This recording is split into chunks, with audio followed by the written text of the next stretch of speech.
Hello বন্ধুরা, তোমাদেরকে আজকে আমি গুড মর্নিং জানিয়ে আমার একটা ছোট্ট ব্লগ আজকে শুরু করছি। সকাল থেকে দুপুর অবধি কী করব সেটাই তোমরা দেখবে। তো প্রথমে তোমাদের দাদা আর আমি চা খেয়ে নিলাম।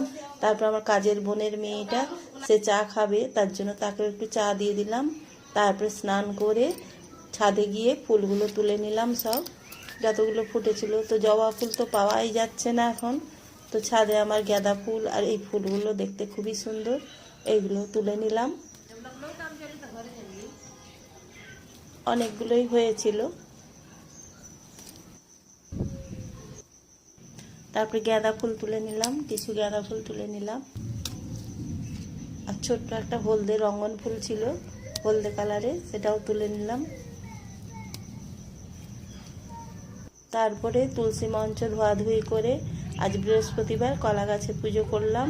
হলুদ জল আর দুধ দিয়ে, কাঁচা দুধ দিয়ে পুজো করলাম। তারপর ফুল দিয়ে পুজো করে নিলাম।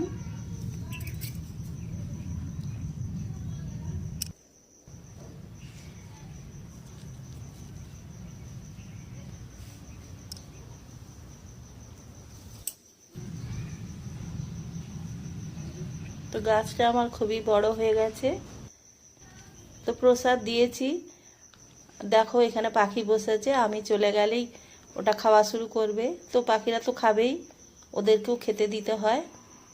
তো এইভাবে ওপরের পুজোটা করে দুব্ব ঘাস তুলে নিলাম, টবে লাগিয়ে রেখেছিলাম, পুজোতে লাগবে। তো এখানে ফল কিছু কেটে নিয়েছি, নারকেল আর আপেল কেটে নিয়েছি, আর খেজুর বাতাসা সন্দেশ দিয়ে আজকে পুজোটা করব। আমশাখা মা লক্ষ্মীর ঘটে পাল্টে বসিয়ে দিলাম, দিয়ে পুজো করে নিলাম। করে নিয়ে প্রণাম করে ঠাকুর ঘর লাগিয়ে দিয়ে এবার রান্নাঘরে ঢুকে গেলাম। প্রথমে তোমাদের দাদার জন্য প্রসাদ রেখে দিয়ে আমি কিছুটা খেয়ে নিলাম। তারপরে ব্রেড এনে দিয়েছিল সকালবেলায়, তো সেটাকে ঘি দিয়ে একটু ভেজে নিচ্ছি। আর চা করে নিলাম, এটাই খেয়ে নিলাম আজকে। তারপর 12টা বেজে গেছিলো, খুবই দেরি হয়ে গেছে। তো আগে ভাতটা বসিয়ে দিলাম, ভাতটা বসিয়ে এবার চাল কুমড়ো সকালবেলা কাটিয়ে রেখেছিলাম, মেয়েদের তো কাটতে নেই, তো অর্ধেকটা করব নারকেল দিয়ে। কিছুটা ঠাকুরকে দিয়েছি নারকেল, আর কুড়ে দেবো চাল কুমড়োর সঙ্গে। আর এই পালং শাক কালকে আনা হয়েছিল, তো কালকে করা হয়নি, তো আজকে আলু দিয়ে পোস্ত করব। আর এই নরম নরম বেগুন, এগুলো ভেজে নেবো। তো সব কিছু কেটে ধুয়ে নিলাম, চাল কুমড়ো কাটা হয়ে গেছে, পালং শাক কেটে নিয়েছি, তার সঙ্গে আলু দিয়ে পোস্ত করব।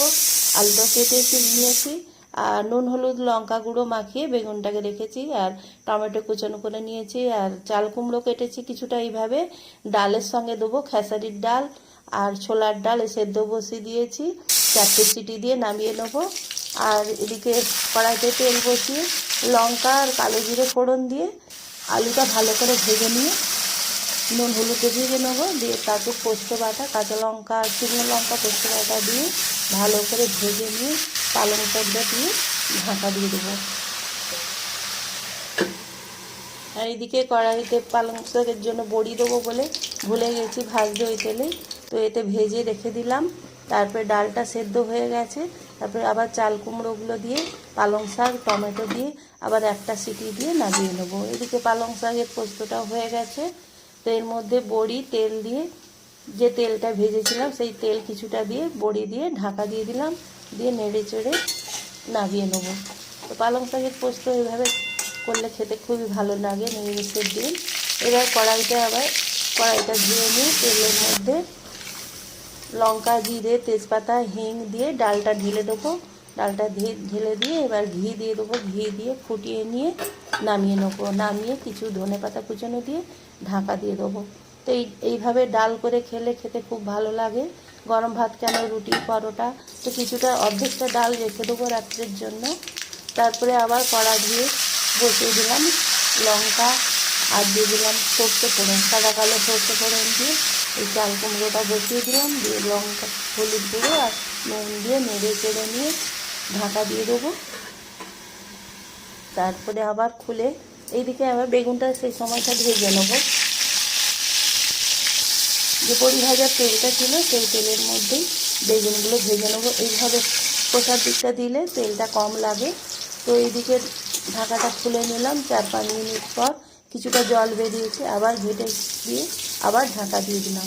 তো এদিকে বেগুনগুলো উল্টে পাল্টে ভেজে নেব।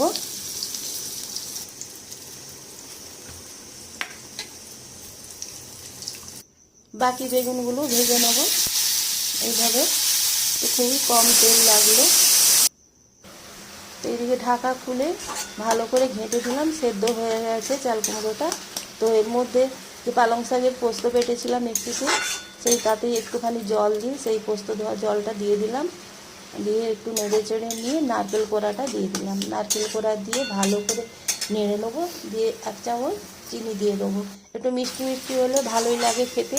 কেউ কেউ আবার মিষ্টি খেতে ভালোবাসে না, কিন্তু আমাদের বাড়ির সবাই এই চাল কুমড়ো নারকেল দিয়ে খুবই ভালোবাসে। তো একটু মিষ্টিও দিতে হয়। তো রাত্রের জন্য কিছুটা তুলে রাখলাম। খাওয়ার টাইম হয়ে গেছে, তোমাদের দাদা এসে যাবে, তো তার জন্য থালাটা সুন্দর করে সাজিয়ে নিলাম।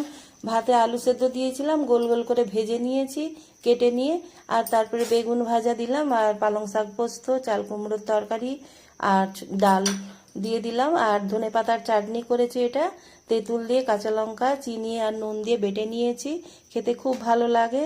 তো বন্ধুরা, কেমন লাগলো আমার এই লাঞ্চ থালিটা আর লাঞ্চ মেনুগুলো কেমন হয়েছে জানাবে কমেন্ট করে।